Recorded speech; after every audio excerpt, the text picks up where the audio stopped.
Hello students, welcome back to my channel Shipra classes.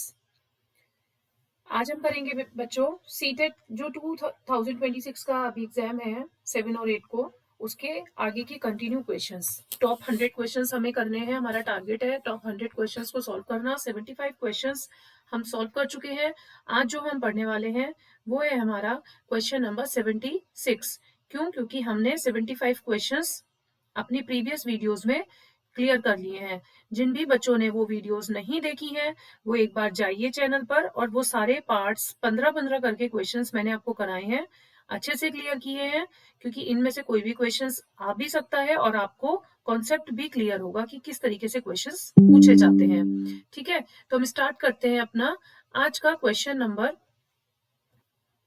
76। Question number 76 है, according to Lev Vygotsky, children regulate their own behaviour through the, मतलब Lev bye गॉट्स्काय के according आपको ये बताना है कि बच्चे अपने स्वयं के व्यवहार को किस प्रकार नियमित करते हैं। तो वो सेल्फ रीइंफोर्समेंट करते हैं, उनका यूज करते हैं, या फिर adaptation of process of adaptation करते हैं, यूज ऑफ इनर स्पीच, या फिर प्रोसेस ऑफ इक्विलिब्रियम। तो हमने बात करी थी लेव बाय गॉट्स्काय में कि इनर स्पीच का वो यूज करते हैं। ठीक है, तो ऑप्शन 3 हो जाएगा आपका करेक्ट आंसर। तो इस तरीके से आपको सारे ऑप्शंस को एलिमिनेट करना है। बार बार मैं आपसे कहती हूँ कि क्वेश्चन को एलिमिनेशन की तरह भी अगर आप सॉल्व करेंगे तो भी आप एक सही आंसर तक पहुंच सकते हैं। क्वेश्चन नंबर 77 है, which of the following is correct in context of gifted children. अब किसकी बात हो रही है यहाँ पर? गिफ्टेड चिल्ड्रन की। ठीक है, यहाँ किसकी बात हो रही है? गिफ्टेड चिल्ड्रन की। कि प्रतिभाशाली बच्चों के संदर्भ में निम्नलिखित में से कौन सा सही है। तो आपसे पूछा जा रहा है कौन सा सही है। तो आपको क्या करना है, में ये देखना है कि कहां पर पूछा जा रहा है सही है और कहां पूछा जा रहा है सही नहीं है। ठीक है, तो इस चीज पे भी आप ध्यान दीजिएगा। तो अब इसमें क्वेश्चन गिफ्टेड स्टूडेंट्स के बारे में पूछी जा रही है, तो पढ़ लेते हैं हम सारे ऑप्शन एक बार। Gifted students learn at comparatively advance pace than other students. जो प्रतिभाशाली छात्र होते हैं वे अन्य छात्रों की तुलना में अपेक्षाकृत उन्नत गति से सीखते हैं। तो ये ऑप्शन करेक्ट है। प्रतिभाशाली बच्चे सीखने की अक्षमता के जोखिम से मुक्त होते हैं, ये गलत है। प्रतिभाशाली बच्चे निश्चित रूप से शैक्षिक, सामाजिक और भावनात्मक सभी क्षेत्रों में उत्कृष्टता प्राप्त करते हैं, ये भी सही नहीं है। प्रतिभाशाली छात्र हमेशा खुश, लोकप्रिय, अच्छी तरह से समायोजित होते हैं, तो ये भी गलत है। तो जो गिफ्टेड चिल्ड्रन के बारे में बात की जा रही है in the context of gifted children, तो correct answer should be 1। Gifted students learn at comparatively advance pace than other students. ठीक है, क्वेश्चन नंबर 78 है, children with learning difficulties typically. अब यहाँ पर बात हो रही है लर्निंग डिफिकल्टीज की। तो यहाँ पर पूछा जा रहा है कि आमतौर पर सीखने की अक्षमता कठिनाइयों वाले बच्चों में have very low IQ as diagnosed through standard intelligence test, have difficulties in reading due to their poor sight, have problems in regulating their emotions, have confusion with letter and alphabet and look alike। एक जैसे दिखने वाले अक्षर और वर्ण को लेकर भ्रम होता है। तो उन्हें क्या कठिनाई होती है? लर्निंग डिफिकल्टी की यहाँ बात हो रही है। तो उन्हें कहाँ लर्निंग डिफिकल्टी देखने को मिलती है? बच्चों को। चिल्ड्रन विद लर्निंग डिफिकल्टीज, सीखने की अक्षमता वाले कठिनाइयों वाले बच्चों में क्या देखने को मिलता है? तो उनमें कंफ्यूजन देखने को मिलता है कि जो एक जैसे दिखने वाले अक्षर होते हैं और जो वर्ण होते हैं उनको लेकर उन्हें कंफ्यूजन क्रिएट होता है। तो option 4 is your correct answer. Question number 79 है, आपको असर्शन और रीजन गिवन है। असर्शन में कह रहे हैं कि शिक्षकों को विद्यार्थियों में विशेष जातीय समूह के बारे में रूढ़िवादिता को तोड़ने के लिए कड़ी मेहनत करनी चाहिए। तो ये तो सही है। शिक्षा का एक प्रमुख उद्देश्य विद्यार्थियों को समालोचनात्मक आत्मचिंतन के लिए प्रोत्साहित करना है। अब आप अगर इनके बीच में, मैंने आपसे कहा था क्योंकि, अगर आप हिंदी में सॉल्व कर रहे हैं क्योंकि, या फिर आप हिंदी इंग्लिश में सॉल्व कर रहे हैं तो आप बिकॉज लगाकर इसको सॉल्व करके देखिए। ये कह रहे हैं कि teachers should work hard to break down students stereotypes of particular ethnic groups. कि टीचर्स को चाहिए वो इस चीज पे काम करे कि जो स्टूडेंट्स के अंदर एक स्टीरियोटाइप बैठ गया है उसको तोड़े। क्यों? क्योंकि a key educational objective is to enable students to engage in critical self reflection। तो शिक्षा का एक प्रमुख उद्देश्य ही यही है कि विद्यार्थियों को समालोचनात्मक आत्मचिंतन के लिए प्रोत्साहित करना है। तो A and R are true and R is the correct explanation of A। तो ऑप्शन 3 हो जाएगा आपका correct answer. Question number 80, how can a teacher help Aman who is struggling with complex problems develop problem solving skills. अब कोई student है अमन, तो teacher को उसे प्रॉब्लम आ रही है, स्ट्रगल कर रहा है, वो एक कॉम्प्लेक्स प्रॉब्लम सॉल्व कर रहा है, उसे उसके साथ स्ट्रगल करना पड़ रहा है, मीन्स उससे सॉल्व कहीं ना कहीं नहीं हो पा रही है। तो उस केस में अब टीचर को क्या करना चाहिए? Encourage him to brainstorm and generate ideas. Yes, उसे एनकरेज करना चाहिए कि सोचो, विचार करो, मंथन करो, और उस चीज के लिए उसको बच्चे को प्रोत्साहित करना चाहिए। Discourage, no. Provide him with the answers, के डायरेक्ट उसे आंसर ही प्रोवाइड कर दो, नो, उसे हेल्प करो, उसके स्ट्रगल में उसकी हेल्प करो, एकदम से उसे आंसर नहीं प्रोवाइड करो। Tell him to give up the problem, और उससे कहो कि गिव अप कर जाओ, कि इस समस्या को सुलझाना छोड़ दो, तुमसे नहीं होगा, ऐसा भी नहीं करना चाहिए। तो आपका क्वेश्चन का 80 जो है, क्वेश्चन 80 का option 1 correct answer. Question number 81 है, which of the following set correctly mentions the characteristics on which students who are gifted typically differ from other students in the class? Advanced depth of understanding, fast pace of learning, highest dependence on others for understanding, या फिर rapid physical development। choose the correct option।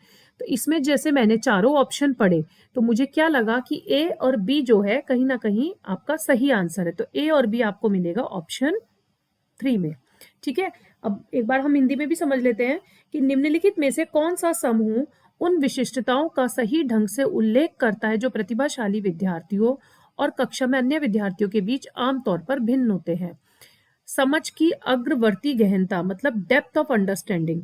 सीखने की तेज गति, हाँ ये भी ठीक है। समझ के लिए दूसरों पर अधिक निर्भर, नहीं, दूसरों पर निर्भर है तो वो खुद से कैसे तेज गति से सीख रहा है। शारीरिक विकास की तेज गति, शारीरिक विकास से यहाँ पर कोई मतलब नहीं है। यहाँ पर आपसे पूछा जा रहा है कि कोई भी प्रतिभाशाली विद्यार्थी है, तो प्रतिभाशाली जरूरी नहीं है कि जिसका विकास नहीं हो रहा है शारीरिक तो वो प्रतिभाशाली नहीं हो सकता। तो इसलिए यहाँ पे शारीरिक विकास की या फिर दूसरों पर निर्भरता पर बात नहीं हो रही है, यहाँ बात हो रही है कि वो कितना ज्यादा अंडरस्टैंडिंग को एडवांस डेप्थ तक वो समझ पा रहा है, बेसिक उसका समझ पा रहा है, या फिर उसकी लर्निंग जो है वो बहुत तेज है। तो ए और बी आपका इस तरीके से क्या हो जाएगा? Correct answer. क्वेश्चन नंबर 82 है,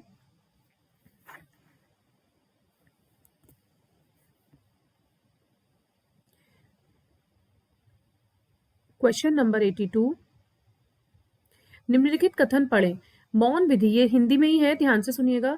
मौन विधि भाषा अधिगम को मानसिक गतिविधि के रूप में स्वीकृत करती है। मौन विधि में शिक्षार्थी एक वैज्ञानिक या अन्वेषक है जो अनुभवों और अवसरों के आधार पर भाषा के प्रति अपनी समझ बनाता है। तो अब आपको इसमें से बताना है कौन सा सही है या कौन सा उसका रीजन है या नहीं है। ठीक है, तो यहाँ पर ए और बी दोनों सही है, और ए जो है वो बी का कारक है, मतलब कि ए आर, जैसे हम कहते हैं ना कि both A and R true and R is the correct explanation of A. तो आपका ऑप्शन हो जाएगा ऑप्शन 3। ठीक है, नेक्स्ट क्वेश्चन, भाषा की कक्षा में अध्यापक और विद्यार्थी के बीच संबंध कैसा होना चाहिए? लैंग्वेज की क्लास की बात हो रही है कि लैंग्वेज की जो क्लास होती है उसमें बच्चों के और टीचर्स के बीच में कैसा संबंध होना चाहिए? अध्यापक व्याख्या करने वाला और विद्यार्थी श्रोता होना चाहिए, क्या विद्यार्थी सिर्फ सुनता रहे? नो। अध्यापक सत्ताधारी और विद्यार्थी मौन ग्राह्यकर्ता होना चाहिए? नो। अध्यापक और विद्यार्थी आपस में साझेदार होने चाहिए। साझेदार मतलब कि आपस में आप एक तरह से ग्रुप में पढ़ाई कर रहे हैं, मतलब टीचर आपको समझा रहा है, आप समझ रहे हैं, आपस में अंडरस्टैंडिंग करके आप टीचर्स की बातों को समझ रहे हैं, तो दोनों अपना रिस्पॉन्स दे रहे हैं, टीचर्स भी और विद्यार्थी भी।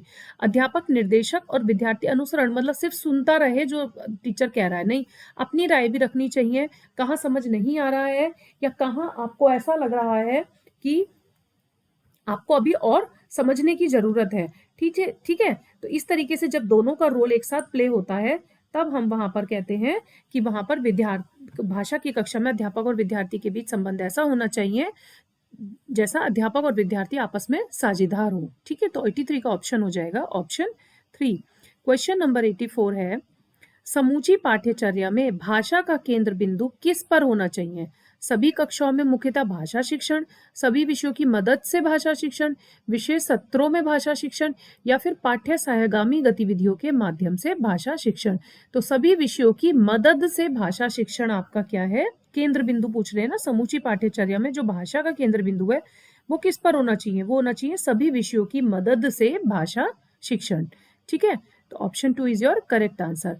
क्वेश्चन नंबर 85 है, एक अध्यापक अपनी कक्षा में यह ड्रिल करवा रही है, शिवा ने एक पत्र लिखा, उसने यह पत्र कल लिखा था। शिवा ने उपन्यास पूरा पढ़ लिया है, उसने यह कल पूरा पढ़ लिया था।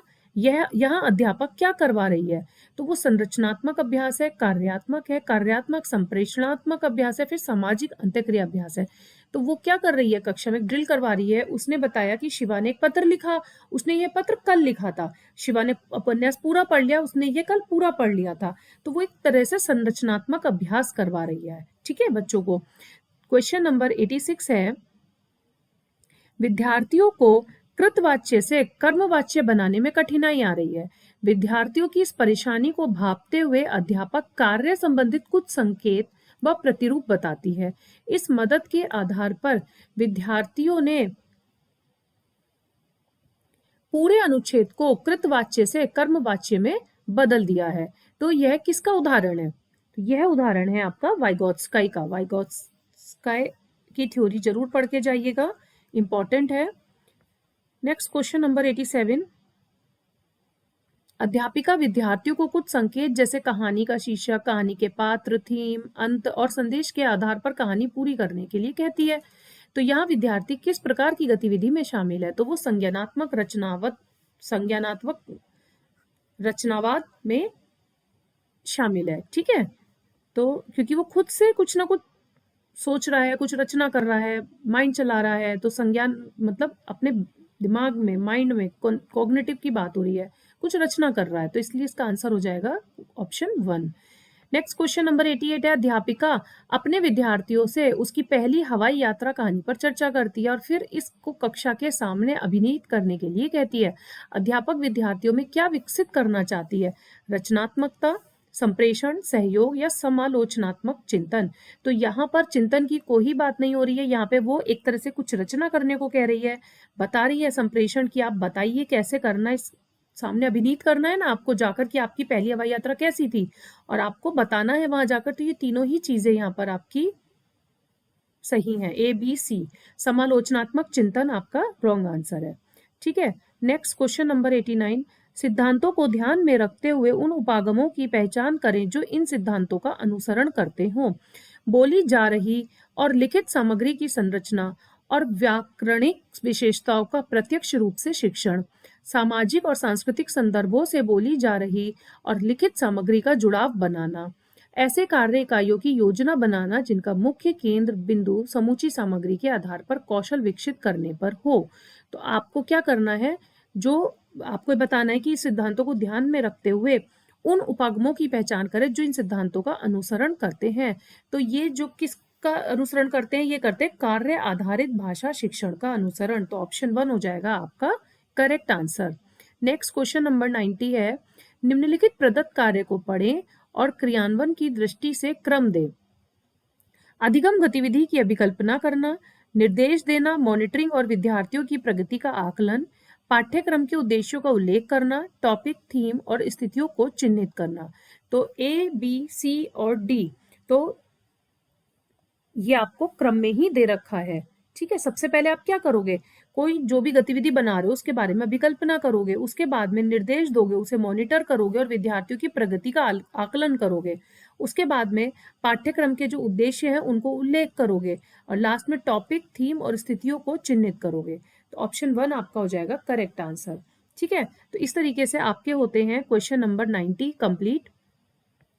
अब जो आपके 10 क्वेश्चंस बचे हैं वो हम एक पार्ट और लेकर आएंगे, उसमें हम कवर करेंगे आपके नेक्स्ट 10 क्वेश्चंस जो रिमेनिंग है।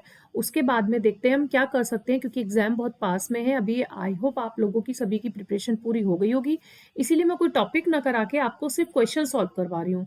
मे बी इसमें से कोई क्वेश्चन आपको मिल जाए देखने को, या फिर आपको एक तरह से प्रैक्टिस हो जाती है तो आप एग्जाम में क्वेश्चंस को इजीली सॉल्व कर पाते हैं। तो वीडियोस पसंद आ रही हो तो लाइक, शेयर एंड सब्सक्राइब करते रहिए। मिलते हैं हम अपनी नेक्स्ट वीडियो में नेक्स्ट 10 क्वेश्चंस के साथ, जिसके साथ आपके 100 क्वेश्चंस कंप्लीट हो जाएंगे। तो थैंक यू फॉर वॉचिंग।